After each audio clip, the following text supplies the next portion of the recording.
Sir నా రాజు కోసమే పోరాటం. అది డే 1 నుంచి చెప్తున్నాను, నేను అందరికీ చెప్తున్నాను. నా రాజు కోసమే పోరాటం. నా రాజుని చూడనివ్వండి, రాజు దగ్గరికి వెళ్ళనివ్వండి. ఆవిడ సినిమా కోసం ఉన్న ఆవిడ సినిమా కోసం వచ్చి ఉంటే ఈ రోజు నేను ఇక్కడికి రాను. మరి వాళ్ళిద్దరు రోజు రాత్రులు ఎక్కడ గడుపుతున్నారు, పగళ్ళు ఎక్కడ గడుపుతున్నారు, మొగుడుతో సంసారం చేసినట్టు ఎందుకు ఉంటుంది ఆవిడ నా భర్తతో?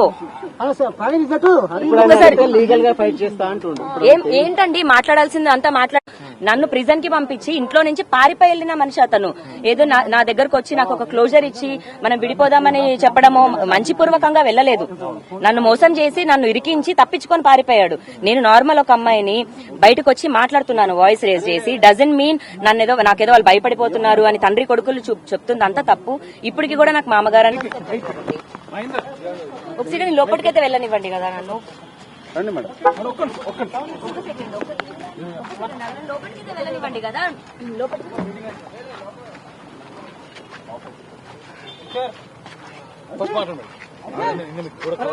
ఒక్క సెకండ్.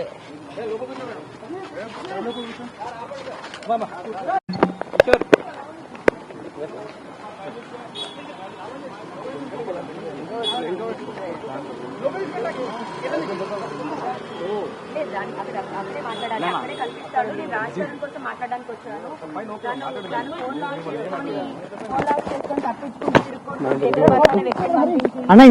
మొత్తం క్యారెక్టర్ వెళ్ళని వాళ్ళని ప్రపంచంలో ఎక్కడున్నా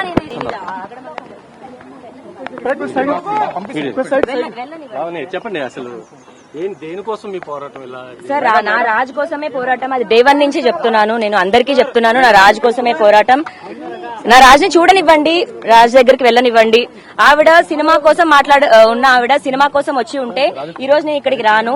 మరి వాళ్ళిద్దరు రోజు రాత్రులు ఎక్కడ గడుపుతున్నారు, పగళ్ళు ఎక్కడ గడుపుతున్నారు, మొగుడుతో సంసారం చేసినట్టు ఎందుకు ఉంటుంది ఆవిడ నా భర్తతో?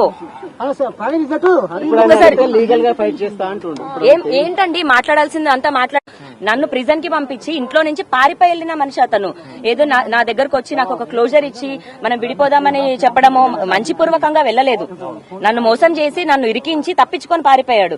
నేను నార్మల్ ఒక అమ్మాయిని బయటకు వచ్చి మాట్లాడుతున్నాను వాయిస్ రేజ్ చేసి. డజన్ మీన్ నాకేదో వాళ్ళు భయపడిపోతున్నారు అని తండ్రి కొడుకులు చెప్తుంది అంతా తప్పు. ఇప్పటికి కూడా నాకు మామగారు